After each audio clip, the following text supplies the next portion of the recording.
मित्रांनो, साधी माणसं या मालिकेच्या आजच्या भागामध्ये आपण पाहणार आहोत.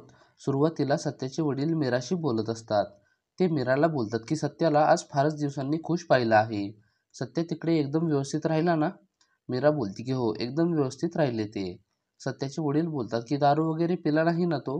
मीरा बोलते की मला पण त्याचंच टेन्शन आलं होतं. पण त्यांनी कसं काय कंट्रोल केलं काय माहीत. सत्याच्या वडिलांना मात्र फारच आनंद झालेला असतो. मीरा बोलते की सासूबाई कुठे आहेत, दिसत नाहीत. सत्याचे वडील बोलतात की अगं एकदम घर शांत शांत वाटतंय ना, पण निरुपा गेली आहे तिच्या मैत्रिणीकडे. त्या पार्वतीची तब्येत जरा बरी नाहीये. तिच्यासाठी ही मस्तपैकी चिकन वगैरे घेऊन गेली आहे. इकडे निरुपा मात्र पंकजसाठी चिकन घेऊन आलेली असते. पंकज मस्तपैकी जेवण करतो आणि निरुपाला बोलतो की वा मम्मा, फारच छान झालं होतं चिकन. किती दिवसांनी तुझ्या हातचं असं जेवण खाल्लं. अप्रतिम झालं होतं जेवण.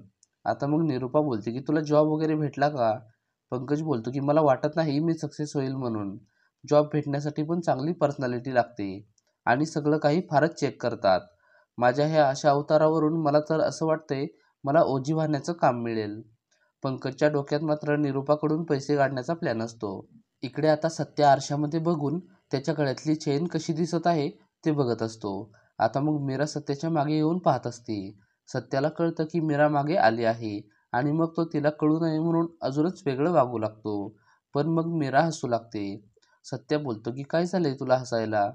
मीरा बोलते की तुम्ही जे मला पाहून नाटक करताय ना, त्यातच मला हसू येत आहे. सत्या बोलतो की तुला पाहून नाटक करायला मी काय तुला घाबरतो का? मीरा बोलते की तुम्हाला मी लय जड जाईल बरं का. सत्य मग तिरक्या नजरेने बघत असल्यामुळे त्याची मान अवघडते. मीरा बोलते की आता तुमची मान आवळतेच मी. मीरा साईडला पडलेली एक रस्सी घेते. सत्य बोलतो की या रस्सीने तू माझी मान ठीक करणार का? मीरा मात्र सत्याची मज्जा घेत असते. ती मग नंतर बोलते की हो बसा, मला येते मान ठीक करता. माझ्या दादांची मान अवघडल्यावर मीच ठीक करायचे. त्यामुळे तुम्ही टेन्शन घेऊ नका. आणि मग मीरा सत्याची मान हातात पकडून फिरवते. पण सत्या घाबरून तिला ढकलतो आणि मग ती पडणार असते, तर मग सत्या तिला पकडतो. मीरा खाली पडणार असते पण सत्या तिला सावरतो. मीरा बोलते की मला कशाला ढकललं तुम्ही? सत्या मग त्याची मान चेक करतो तर मग त्याची मान ठीक झालेली असते. ते दोघे मग तसेच उभे असताना सत्याचे वडील येतात. ते बोलतात की तुमचं चालू द्या. आता मग सत्या मीराला खाली सोडून देतो आणि मीरा खाली पडते. मीरा पटकन उठते आणि सत्याच्या वडिलांना बोलते की तुम्हाला काही हवं होतं का? सत्याचे वडील बोलतात की मला फक्त चहा हवा होता. पण तुमचं चालू द्या, मी बाहेर जातो. आता मग सत्याचे वडील निघून गेल्यावर सत्या बोलतो की त्या बापाला काहीतरी वाटायचं आणि तो मला फारच चिडवेल. त्यामुळे तू लवकर जा आणि चहा कर. मीरा बोलते की तुम्हाला माझ्याबरोबर काही बोलायचंय का? सत्य बोलतो की ठीक आहे, माझ्यासाठी पण चहा करून आण. मीरा मग बोलते की मला वाटलं मला तुम्ही मान ठीक केल्यामुळे थँक्यू बोलचाल. आणि मग लगेच ती निघून जाते. आता मग मीरा चहा बनवणार असते तर मग घरातील साखर संपलेली असते आणि मीराला साखर कुठे ठेवली आहे ते काही माहीत नसतं. ती सत्याच्या वडिलांना विचारते तर मग ते बोलतात की निरूपाला फोन करून विचार. मीरा मग निरूपाला फोन करते तर मग इकडे निरूपा पंकजला पैसे देत असते. निरूपा पंकजला फारच पैसे देत असते. पंकज बोलतो की मम्मा अगं एवढे पैसे मला नको. तू एवढे पैसे कुठून आणलेस? निरूपा बोलते की मी भाडेकरूंकडून 3 महिन्यांचं भाडं ॲडव्हान्स घेतलं आहे.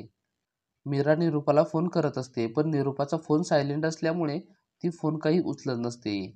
मीरा मग पार्वतीला फोन लावते तर मग पार्वती मात्र इकडे मस्तपैकी जेवण करायला बसलेली असते. मीरा पार्वतीला फोन उचलल्यावर बोलते की तुमची तब्येत आता कशी आहे, बरी आहे ना? काय झालंय नेमकं तुम्हाला? पार्वतीला मात्र काहीच समजत नसतं आणि ती बोलते की मला काय झालंय, मी बरी आहे. मीरा बोलते की हो पण सासूबाई तर तुमच्याकडे तुम्हाला बरं नाही म्हणून आल्या आहेत ना. पार्वतीच्या लगेच लक्षात येतं की निरूपाने परत घरी खोटं सांगून कुठेतरी बाहेर गेली आहे. ती मग मीराशी खोटं बोलू लागते. पण तिचा बोलताना फारच गोंधळ उडतो. मीरा बोलते की तुम्ही जेवण केलं का? पार्वती बोलते की हो, आताच मी ऑनलाईन जेवण मागवलं आहे. मीरा बोलते की पण सासूबाई तर तुम्हाला चिकनची भाजी घेऊन आल्या होत्या ना? पार्वती बोलते की हो, ती पण भाजी इथेच आहे. काय झालं, मी पण भाजी मागवली आणि इतक्यात निरूपा पण आली. पार्वतीचा मात्र फारच गोंधळ उडतो. ती मग आवाज येत नाही असं दाखवते आणि फोन कट करते. मीराला मात्र संशय येतो. पार्वती आजारी आहे का नाही याबद्दल तिला शंका येते. पार्वतीला मात्र आता फारच राग आलेला असतो. ती मग निरूपाला फोन लावते आणि बोलते की माझ्या नावाखाली रोज तू कोणाला भेटायला जात आहेस? मला आजारी पाडून नेमकं तुझं काय चाललं आहे? तुझ्या घरचे इथे मला फोन करून प्रश्न विचारत आहेत आणि तुला साधं मला सांगावंसं सुद्धा वाटत नाही का? कोणाला तू चिकन वगैरे नेऊन खायला देत आहेस? निरूपा बोलते की पारू अगं मी तुला सांगणारच होते. पार्वती बोलते की पहिलं येऊन अगोदर मला भेट. निरूपा मग हो बोलते. इकडे आता मीराला काही साखर सापडत नसते. ती मग सत्याच्या वडिलांना तसं सांगते की अहो साखर कुठेच सापडत नाही. त्यांचं बोलणं चालू असताना सत्याच्या वडिलांचे भाडेकरू येतात आणि मग ते दोघेजण गप्पा मारत बसतात. त्या भाडेकरूंच्या बाथरूमचं छत गळत असतं. ते सत्याच्या वडिलांना सांगत असतात की तेवढं काम पावसाळा सुरू होण्याच्या अगोदर करून घ्या. सत्याचे वडील बोलतात की ते काम जरा फारच मोठं आहे आणि त्यासाठी कमीत कमी 50,000 रुपये तरी खर्च येईल. आत्ता सध्या एवढे पैसे आमच्याकडे नाही आहेत, त्यामुळे जरा 2 महिने थांबला असता तर बरं झालं असतं. पण भाडेकरू बोलतात की अहो पावसाळा सुरू झाल्यावर फारच ताण होतो, त्यामुळे आत्ताच तेवढं काम करून घ्या ना. आता मग मीरा बोलते की माझं काय म्हणणं आहे, जर काम करून घेतलं आणि यांच्या भाड्यामधील पैसे त्यासाठी वापरले तर? सत्याचे वडील बोलतात की ही तर फारच चांगली आयडिया आहे, आपण असं करूया का? पण ते भाडेकरू बोलतात की अहो पण निरुपाताई तर 3 महिन्यांचं भाडं ॲडव्हान्स घेऊन गेले आहेत.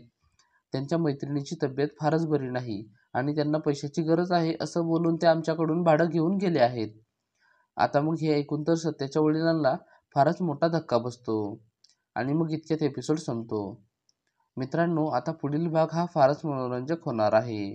पुढील भाग पाहण्यासाठी व्हिडिओला लाईक करा आणि चॅनेलला सबस्क्राईब करून आम्हाला थोडासा सपोर्ट करा. धन्यवाद.